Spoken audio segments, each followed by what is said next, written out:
ফাঁকফোকর নাই, আছে? এজন্য এই দুইজনের কথাই আমরা মানব। বিদায় হজের ভাষণে বিশ্বনবী বলেছিলেন, লাকাদ তারাকতু ফীকুম আমরাইন লান তাদিল্লু মা তামাসসাকতুম বিহিমা কিতাবাল্লাহ ওয়া সুন্নাত রাসূলি। আমি তো চলে যাব, রেখে যাব দুটো জিনিস, যদি দুটো জিনিসকে মেনে চলো কখনো বিভ্রান্ত হবে না। একটা হচ্ছে আল্লাহর কিতাব, আর একটা হচ্ছে বিশ্বনবীর সুন্নাত। এই দুইটা আমরা আঁকড়ে ধরবো। রাজি আছেন তো? পৃথিবী যেদিকে যাক আমি থাকবো দুইটা নিয়ে, ইনশাআল্লাহ। পড়েন। কোরআনের সবচেয়ে দামি সূরা কোনটা বলেন? ফাতিহা। কিছু বলতেছে ফাতিহা, পিছনের ভাইরা কি বলবেন? হ্যাঁ, ইয়াসিন। আর আচ্ছা এবার বলেন, আমি সহজ করে দিই, বলেন কোন সূরা না পড়লে নামাজ হয় না? এবার ক্লু পাইছে, এবার ক্লু পেয়েছে। এই সূরা ছাড়া নামাজ হয় না। আমি যদি পড়াই হবে না, এই মসজিদের ইমাম সাহেব পড়াইলে হবে না, কিন্তু বাইতুল মুকাররমের খতিব পড়াইলে আবার হবে। হবে না? শাইখ আব্দুর রহমান সুদাইস পড়ালে তো হবেই। খাইছে কত বড় মুফতি দেখছেন, ফতোয়া দিয়ে দিচ্ছে জি না, আসলেই হবে না। কারণ এটা এমন সূরা, এই সূরা না পড়লে নামাজ হয় না। বিশ্বনবী বুখারীর বর্ণনায় বলেছেন, আ'যামুস সুওয়ার ফিল কোরআন, কোরআনের সবচেয়ে দামি সূরা। এটা আমার বানানো কথা না, সবচেয়ে দামি সূরা। এই সূরার মতো সূরা কোরআনে তো নাই, তাওরাতের ভেতরেও নাই, ইনজিলের ভেতরেও নাই, জাবুরের ভেতরেও নাই। 60টা মাত্র আয়াত। কয়টা? কার কার মুখস্থ নাই হাত তোলেন। সূরা ফাতিহা মুখস্থ নাই কার কার? হাত তোলেন। হিন্দু ভাই নাই কেউ? আমাদের অনেক মাহফিলে হিন্দুরা আসে, হিন্দুদেরও মুখস্থ। সুবহানাল্লাহ কইবেন না? আমি একবার লঞ্চের ভেতরে তুফানে পড়ছিলাম, তো লঞ্চ ডুবে যাবে তুফানের ধাক্কায়।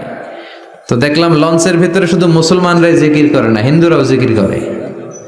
তুফান থেমে যায়, জিকিরও থেমে যায়। কত বড় ডাকাত! তুফান শুরু, জিকিরও।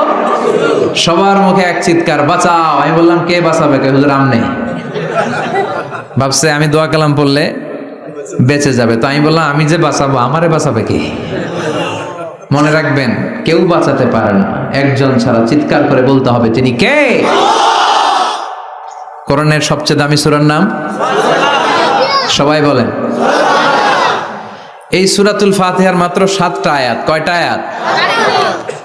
এই 7টা আয়াত নিয়ে কয়েক মিনিট একটু আল্লাহর রাস্তায় কুরবানি করা যাবে না? কান দুইটা খরগোশের মতো খাড়া করেন। খরগোশ কান খাড়া করে শুনে, এজন্য খুব পিন ড্রপ সাইলেন্ট, পিন পতন নীরবতাও খরগোশ কান দিয়ে শুনতে পায়। এই সূরাটা হচ্ছে আউয়ালুস সূরা নাযালা কামিলান মিনাল কোরআন, কোরআনের সর্বপ্রথম নাজিল হওয়া পূর্ণাঙ্গ সূরা। এই সূরার আগে কোন সূরা পূর্ণাঙ্গ একসাথে নাজিল হয় নাই। কোন সূরার 5 আয়াত, 10 আয়াত, 20 আয়াত। আপনারা যে এখন সুন্দর কোরআন দেখতেছেন, বিশ্বনবীর সময় কি এই কোরআন ছিল? না। 23 বছরের লম্বা জিন্দিগিতে বিশ্বনবীর কাছে এই কোরআন নাজিল হয়েছে। পরবর্তীতে এটার কম্পাইলেশন করা হয়েছে, scripture, holy scripture, the Quran, whereof there is no doubt, no suspicion in it, and a guidance to those who are muttaqin. এটা এমন বই যেটাতে আল্লাহ কোনো ভুল রাখে নাই, মুত্তাকিনদের জন্য এটা পথ নির্দেশিকা হিসেবে আল্লাহ পাঠিয়েছে। পড়েন সুবহানাল্লাহ। তো সূরাতুল ফাতিহার আগে অনেক সূরা নাজিল হয়েছে, কিন্তু একটু একটু করে, পুরোটা একসাথে না। এই সূরাটা পুরোটা একসাথে সর্বপ্রথম নাজিল হয়েছে। এজন্য এই সূরাটারে আবার বলে ফাতিহাতুল কিতাব, মানে preface of the book, introductory সূরা। কোরআনটা খুললেই সর্বপ্রথম আপনার নজরে যে সূরাটা পড়বে, সূরাটার নাম সবাই বলেন সূরাতুল ফাতিহা। আবার বিশ্বনবী এটাকে বলেছেন কোরআনের মা। কি বলেছেন? চমৎকার একটা ইনফরমেশন না? মনে রাখতে হবে। তাহলে কোরআনের মায়ের নাম কি? মনে থাকবে? বলেন তো, সকল পৃথিবীর সব শহরের জনপদের মায়ের নাম কি? মাক্কাতুল মুকাররমা। তেমনি কোরআন আল কারীমের মায়ের নাম হচ্ছে সূরাতু আল ফাতিহা।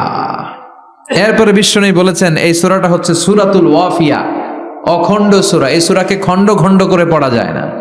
কেউ প্রথম রাকাতে সূরাতুল ফাতিহার অর্ধেক, দ্বিতীয় রাকাতে বাকি অর্ধেক যে পড়ছে, হইছে? কিন্তু কেউ প্রথম রাকাতে সূরা আর রহমানের 10 আয়াত, পরের রাকাতে বাকি 10 আয়াত। কোনো সমস্যা আছে? সমস্যা নাই। তার মানে এই সূরার নাম সূরাতুল ওয়াফিয়া, অখণ্ড সূরা। মানে এই সূরাকে খণ্ড খণ্ড করে পড়া যায় না, পড়লে পুরোটাই পড়তে হয়। সুবহানাল্লাহ পড়েন। আবার এই সূরার আরেকটা নাম হচ্ছে সূরাতুদ দোয়া, দোয়ার সূরা। কিসের সূরা?